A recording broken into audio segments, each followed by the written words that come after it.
नमस्कार, times of Swaraj में आप सबों का स्वागत है। मैं हूं संतोष सिंह और टाइम्स ऑफ स्वराज में हम बात कर रहे हैं बिहार फर्स्ट के नेता चिराग पासवान की। जी हां, चिराग पासवान ने पहली बार कह सकते हैं कि थोड़ा साहस दिखाया है, वो भी खगड़िया के सांसद के सहारे।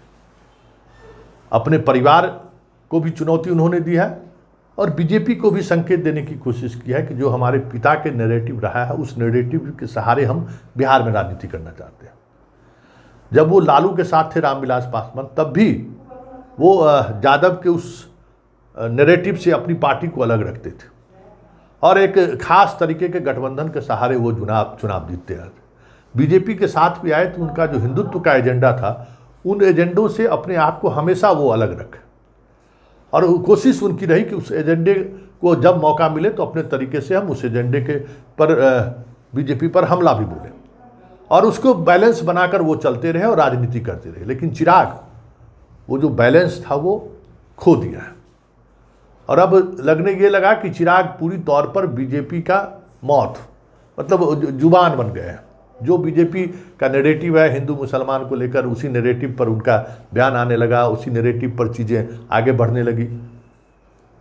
तो जो राजनीति की समझ रखने वाले व्यक्ति हैं, उनके साथ अरुण कुमार जैसे अनुभवी लोग हैं, वो इन चीज़ों को समझने लगे कि भाई अगर इस नैरेटिव पर चलने लगा तो 2024 के चुनाव में पूरे एलजेपी को भाजपा में शामिल करने के अलावा कोई विकल्प नहीं रहेगा।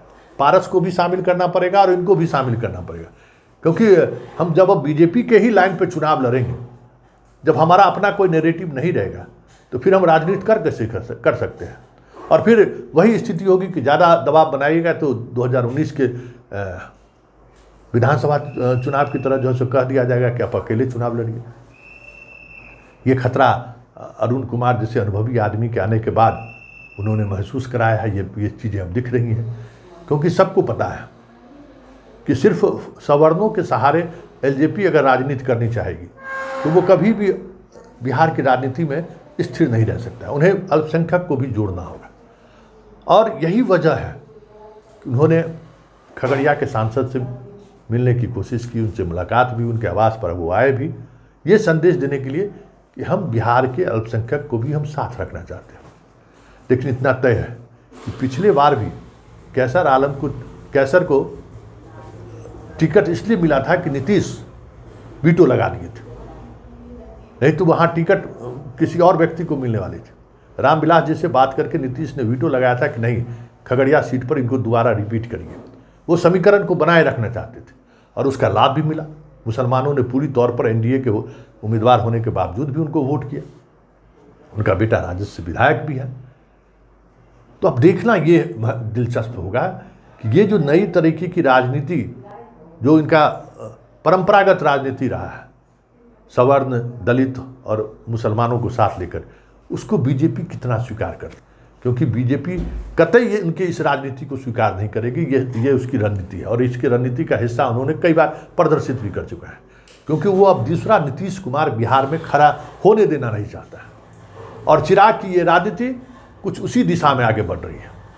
देखिए अब आगे होता है क्या, लेकिन इतना तय है चिराग जिस अंदाज में नीतीश पर हमलावर है और जिस अंदाज में वो राजद के साथ सॉफ्ट है, मतलब वो कोशिश कर रहे हैं कि दोनों तरफ चीज़ें को बनाए रखें। लेकिन जब तक नीतीश बिहार की राजनीति में है, जहाँ तक मेरा मानना है, चिराग के लिए बहुत मुश्किल है इस फोल्डर में आना और उस फोल्डर में बने रहने के लिए ये भी मुश्किल है कि रामविलास पासवान की राजनीति को अगर वो बढ़ाने की कोशिश किए तो बीजेपी बीच मझधार में छोड़ दे तो कोई बड़ी बात नहीं हो।